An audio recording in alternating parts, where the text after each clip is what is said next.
Welcome to my channel.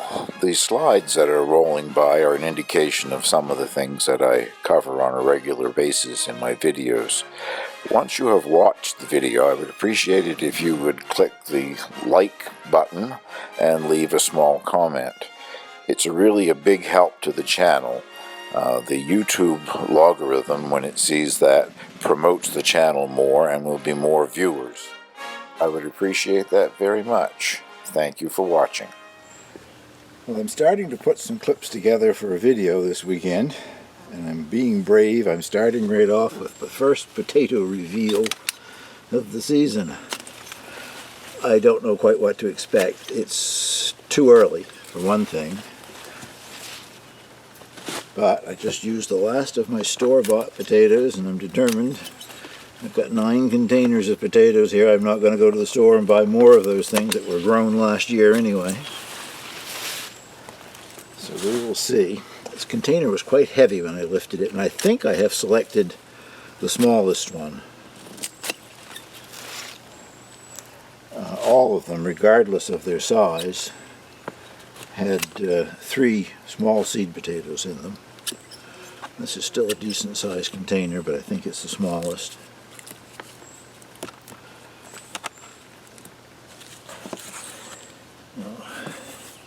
If I get just enough for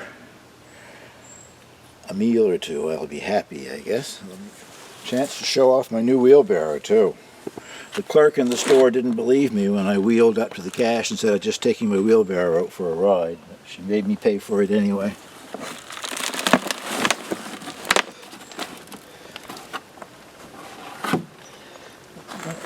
It's wet. It's not as wet as I thought it would be, I guess. There's one small one anyway. As I said before, I guess the variety is Kennebec. It's a good all-round potato. Boiling, mashing, baking, roasting, all that good stuff. Yeah, that's one of the seeds, I guess. Well, I'm not seeing any great amount here. I may get enough for dinner this evening out of this container.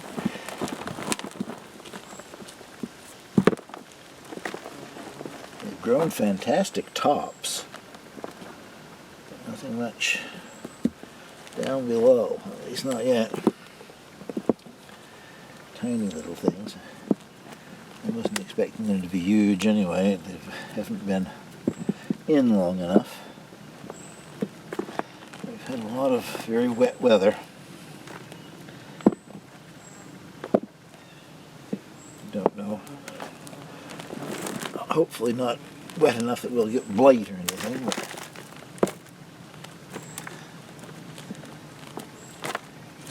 we haven't had any rain for probably a week or so now, but still we're not getting a lot of sunshine either.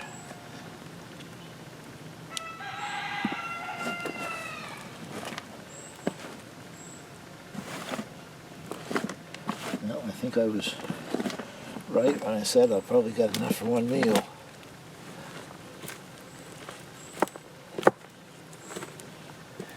Hopefully, if left alone, the rest of them will develop better than that. Anyway, I will clean these up and weigh them when I get up to the house, and I'll put the weight on the screen just about right now. But I wouldn't say heavens. 500 grams, I wouldn't say there's much more than that. A good quantity of them for 3 seeds. So hopefully the other containers will grow something larger. Well, that concludes the potato reveal, I guess. Well, I just washed them off with a garden hose. I was definitely optimistic with the size of the basket that I brought out. That's more than one meal for me, certainly. I will probably cook them all at once, though. I like them fried later in butter or in a potato salad. So many good things can be done with new potatoes, so I'm anxious to try them. And the sun has just peeked out here, and I'm noticing once again that it's a strange quality to the light. Right now it's sort of a yellowish light. We have smoke in the upper atmosphere from forest fires across the country. I think most of the smoke that we're seeing is coming from forest fires in northern Ontario, but poor old British Columbia is burning flat practically, and all of the prairie provinces and perhaps even into Ontario are suffering under the smoke coming from those forest fires, where there are several hundred forest fires burning thousands of acres. Fortunately, we're wet enough here, I guess we don't have to worry about a forest fire, but we do have air quality warnings. On my way out to the greenhouse to pick cucumbers. They're growing so fast I can't keep up with them. Walking past my pumpkin sweet apple tree, I noticed there are lots of apples on it this year. And I think for this early in the year, they're a very large size too. They usually don't really size up until September sometime. But these are already a good size apple, so by the time they finish growing, they should be huge this year. I can't get the entire cucumber patch in one shot now. It's 8 plants altogether, 6 of the European gherkins, and 2 of the one that's called Quarantine, which is sort of like the English cucumber, the one that we find shrink wrapped in plastic in our supermarkets. Mine aren't growing as nice and straight as that. I'm still getting some straight ones, but you'd have to grow it up on a trellis so that they would hang down to get the perfectly straight ones. But the things seem to double in size overnight. I don't know if you can see it or not. I think maybe you can. Right there. That is a ground cherry. I thought I had eradicated the ground cherries in here in the greenhouse. They were a nuisance for years, but in the last 2 or 3 years there hadn't been any. But taking the soil out and disturbing it and putting it back in, a lot of things have popped up that I hadn't seen in a long time, and that's got to be 3 feet tall, I guess, and it has a number of ground cherry husks on it. None of them that have turned brown and ready to eat yet, but once again, I have a volunteer ground cherry. Well, that is the 2 plants of the French heirloom melon, which I've said many times before, I guess. Looks like a squash, tastes like a cantaloupe. And there are at least 2 on the vines. One that I just discovered the other day, which is well, not huge, but it's really looking like a squash, and I'll try to get you a shot of it. And another one that I've discovered this morning. It's it's developing. It's still, I don't know, probably smaller than golf ball size at this point. But anyway, we're not even into August yet, so we have August and half of September before it gets too cold here for a melon, I think, even though it's in the greenhouse. So I'm hoping to get at least one ripe so that I can taste it and see if it's something I'd like to grow again. I guess I've manipulated leaves enough that you can see that one. And in doing that, moving the leaves back, you might be able to see just above and to the right a little bit. There's another small fuzzy one just getting started. That makes 3. That one's about half the size of the one that I discovered earlier this morning. But the larger one there, I don't know how to tell you what size it is. Maybe 5 inches across. And I don't have any idea how large it's supposed to grow, but I see what they mean by it looking like a squash. It has the characteristics of a squash. So I got the leaves rearranged over the top of it here, and hope for the best. Another few weeks we'll be able to try it, hopefully. The Spanish tree chilies, chili de arbol, are doing very well. They're loaded in green chilies. 2 of them more than the other 2. There are only 4 plants, but the other 2 are also having lots of blossoms and getting lots of small chilies now. I guess the one you're looking at there is the first one that started to produce, and it's still got the most, I think, but I can get a little look at the one closer here.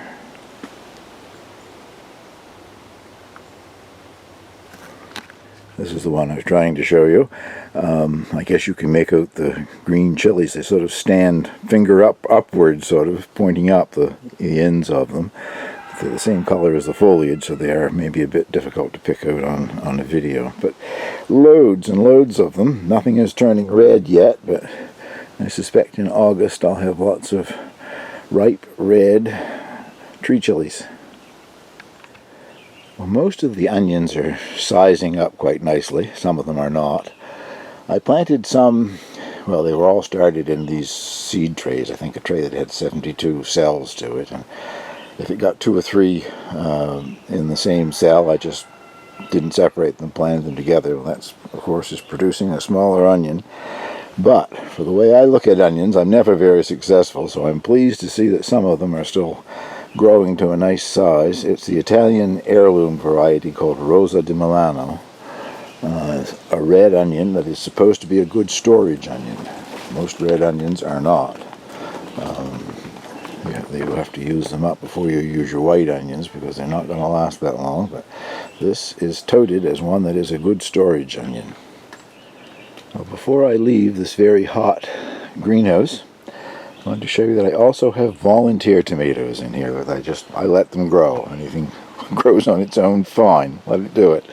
I don't know what the variety is. I've grown probably a dozen different varieties in here over the years, and that is one that a seed was left behind somewhere in the soil here from, I suppose, an overripe one that just fell off and rotted on the ground. But there are several of them in here and several of them out in the garden, and they're all producing tomatoes, so hopefully they will ripen. Well, there's this morning's cucumber harvest. This is overgrown for one of the English cucumbers, but the skin stays nice and delicate. It's just that it's now a larger cucumber. I still eat them, they're very good. There were several more that were, in my opinion, still a little too small to pick, but they'll be ideal in a day or so. And these are the gherkins. I see dill pickles in my future. I have got lots of dill growing here, there, and everywhere because of the seed that got spread around. I don't have any seed heads that are ready. They've still got yellow flowers on them, or have just started to lose their yellow flowers. I was in the superstore in St. Stephen, New Brunswick yesterday. It's a large supermarket.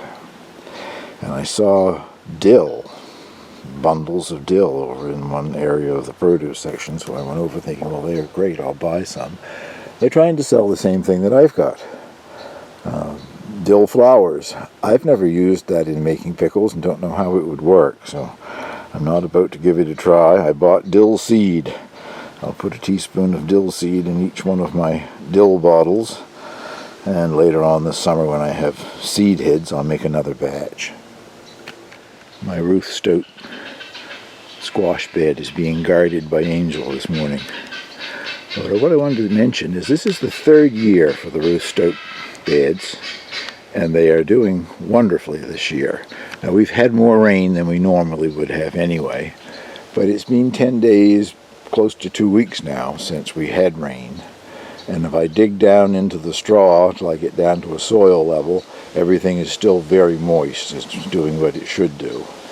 I was not completely satisfied with them in years past, but they are doing very well. This is each one of the 2 beds here with the winter squash have 6 plants in, and this is bed number 2, the Ruth Stout beds here.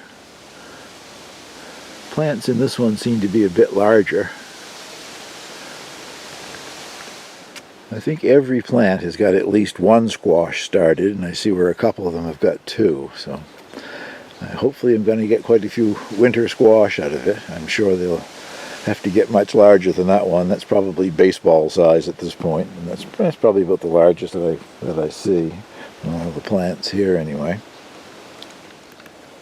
This bed is in front of my hazelnut trees. Hopefully you can make out the clusters of hazelnuts there. I've never seen so many on the tree before. Those branches are weighed right down over top of the squash plants. There's so many hazelnuts forming on them, but they will spring back up once I harvest the hazelnuts this fall, I guess. At least I hope I get the hazelnuts this fall. Last year, for the first time ever, I didn't get anything. I assume it was the squirrels that got them. I'd never had a problem with it before, but I left them later hoping they would be good and ripe on the on the tree, and I guess the squirrel knew when they was ready before I did. In case you couldn't make them out on that wide shot, that's one of the clusters of hazelnuts there. All of a sudden the brassicas are coming into their own. I have 6 cauliflower, 6 cabbage, and 6 broccoli. All 6 of the cauliflower have got heads started on them pretty good. I think that's probably the largest one. I may use that today actually, because if I let them all grow full size, I'll have 6 full-size heads all at once. I'm sure I'll end up blanching and freezing some of it anyway, but I love it fresh out of the garden, and it looks like tonight's going to be cauliflower night. And the cabbages are heading up. It'll be quite a while yet before there's a cabbage there any size, but at least I know that it's working. And the leaves are still relatively clean, as in not very many holes. I've been treating with BTK, and also I've been putting down some slug and snail bait. I'm not certain if I've had cabbage looper damage or if it's all been slug and snail, but whatever, there isn't very much of it, so that's good so far anyway. And the broccoli is just getting started. That's probably no more than 1.5 inches, 2 inches across the top. Another week or so I'll have broccoli ready to pick, I suspect, because it grows quite fast once it gets started. Lots of strange looking gourds starting in my gourd patch. I'm just not very satisfied with the color of the foliage on the plants. I don't know if that's typical for gourds or if there's something missing in the soil, but it's strange because it's happening here in this area. All I have planted is gourds, and quite a few of them have yellowish foliage. But up at the community garden I have 2 gourds, 2 winter squash, and 2 zucchini growing, and everything is perfectly healthy looking green except the gourds. Up there they're not a good color either, so I don't know what to tell you. They're alive and they're starting to produce anyway. I'll see if I can get a shot of 1 or 2 of them here for you. That one looks like it's going to have a yellow top and green on the end when it finishes growing. That might be the same variety, but it seems to be fatter on the end, and it's also starting to turn a light green color. These things are fascinating to watch them develop. That's probably one of the largest ones that I've got so far, and it's sort of got warts starting to grow on it. Fortunately, I also see a hole where something has started to eat a hole in the side of it, so will that mature or rot? Time remains to be seen, I guess. And this guy is quite small at this point, but it's a green striped one. Light green stripes on a dark green background. Well, I'll close this down with a look at the garlic harvest. I just pulled my garlic. All I've done so far is rinse them using the garden hose. I'll leave them in the wheelbarrow in the sun here for a day or 2 until they're nice and dry. But then they'll be moved inside the cabin. There is a loft in the cabin, which is an ideal place to cure garlic or onions. It's dark up there, it's very warm and has good air circulation, and as I say, dark, no direct sunlight. If you continue drying them in the sun, it will destroy them. So anyway, they're just about ready to go. I'll give you an idea of the sizes here. There's nothing very large. That's a fair size, I guess, but they're all the way from, I don't know, can you see me? What am I showing you? Yeah, I guess so. Small ones like that, and then these medium ones, and a few that are a bit larger, but they're not huge. The variety is Red Russian, and well, I guess on the stems you can see some red there now, but they will turn the skin over the garlic will turn a reddish color as it continues to cure and dry and whatever.